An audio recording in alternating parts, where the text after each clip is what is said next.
Hi guys, and welcome to your daily tarot reading for Monday the 24th of August. Thanks for joining me. I'm using the classic tarot.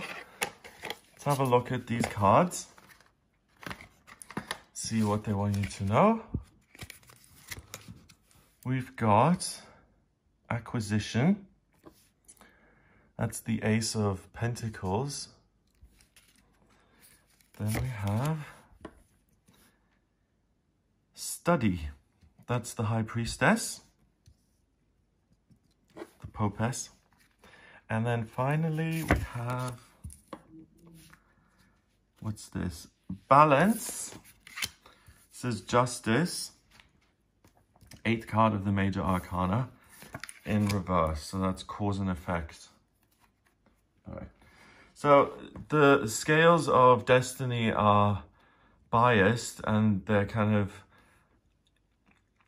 balanced in your favor, so to speak, because you're being given a gift from the universe via the element of earth, the suit of pentacles, which gives you the power to transcend all of your physical, financial, real world problems by simply believing in yourself. And today you have the power to acquire something that you like. That's why I like using different tarot cards, because each one adds something else. And usually with the Ace of Pentacles, it does not say acquisition. It's a gift from the universe which allows you to be prosperous and for new doorways to open in your life, for new work relationships to flourish and to form. Here, it means that you have so much prosperity and abundance in your life on this day that you're able to acquire something that you adore. So you're able to get something that makes you feel prosperous and abundant and rich. So when it comes to business deals or anything that potentially can work out in your favor, make sure you engage with that today, because, you know, if you're taking a coin and throwing it and you're calling heads, you've got heads here today. It means that you've got luck on your side when it comes to money and fortune and business dealings and anything that requires some sort of tangible energy exchange. So also it's a good time to sign contracts and to start new businesses and to start new ventures that have kind of the goal to make you prosperous and abundant. A good day to devote yourself to that, to acquire wealth by taking action. The next card is the High Priestess. And the High Priestess is a card that's passive. It means you don't really have to do anything because you have all the information that's in place. You can sit back and read, and she's usually depicted as a woman between two pillars, one black, one white, and she's the oracle. She has answers to everything. So between those two pillars, usually there's a cloth that kind of hides the other side, the intuitive realms, where she gets all her information from, the Akashic records, where all info is stored on each soul on this planet. So she's reading directly from the Akashic records here. So that's at the center of the reading, and we've got a blessing in terms of the physical, and then the High Priestess, which means that you have information that creates a doorway. We've got this number 2 here. The Roman numeral 2 is a doorway. So the two pillars are there in terms of the numerology, and a doorway opens that allows you to succeed financially. So if you use all of the info that you've got about yourself, about life, about what you enjoy, what makes you happy, what makes other people happy, what group you want to form, information about relationships, what kind of relationship you want to have in future, the ideal relationship, whatever has been floating around in your mind, in your dreams, in terms of what you want to manifest, all of that is ready to be realized today. So really draw on yourself as the expert and say, I have so many things going on. This veil is being lifted here in this deck, and it brings the other side into this world. So the idea is that you're ready, basically. You're ready to act You know what's going on. And the only thing that, well, nothing is missing. She's passive. This isn't passive. This is super active. You put these two together, you have perfect balance between what's going on in you and realizing that and making it work for you financially. So any business ideas, contract to make them happen today, that's positive. Then on the other side, we've got this blessing with non-action leading to the Justice card in reverse. So if it was this way around, the financial action you take teaches you, and that creates financial balance in your life. Or receiving abundance allows you to invest and to create more abundance. So what you put in, you get out. The sword, two sides, left and right, up and down. Everything you do has an outcome. Actions have consequences. It's in reverse.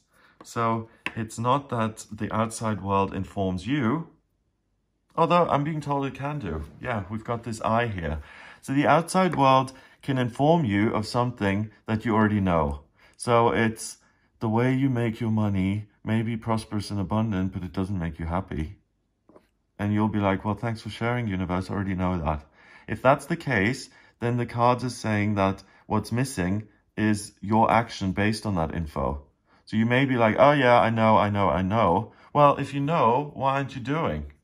That's what the cards want to know. If you know that this business is ruining your health, then why are you continuing to ruin your health? Do something other. So you have an opportunity to change your fortunes here. So this is being shown to me as the Wheel of Fortune now. By acting on your ideas and thoughts that may be so dull to you that they're hanging out your ears, you're finally able to transition and take action to change the reality. If it's the other way around and information that you know, you're now channeling into the real world, means that the scales aren't balanced, everything is biased in your favor. And if you realize an idea and put it into something tangible, you're likely to make a fortune in terms of success or money or abundance or social acclaim. Like if you take an idea for a book, like Don Quixote, you put Don Quixote down on paper today, yay, everyone adores it. Hooray, wonderful book that's published. If you put the contract together for the new employee, yay, it's really likely to work out. If you're going to paint the thing that you've been feeling for 5 years, but that you've never been able to kind of see in your mind's eye. Now you see it and you have that information, you put it on paper and it's the masterpiece you've been trying to create. It's imbalance, it's not fair. The channel, the doorway between the unmanifest and the manifest is really super thin, and you're a translator. You're able to take the unmanifest and flip it into the manifest very easily, and everything's in your favor. So it's an imbalance in your favor. It's bias in your favor. And it's in your favor because the Ace card is a gift.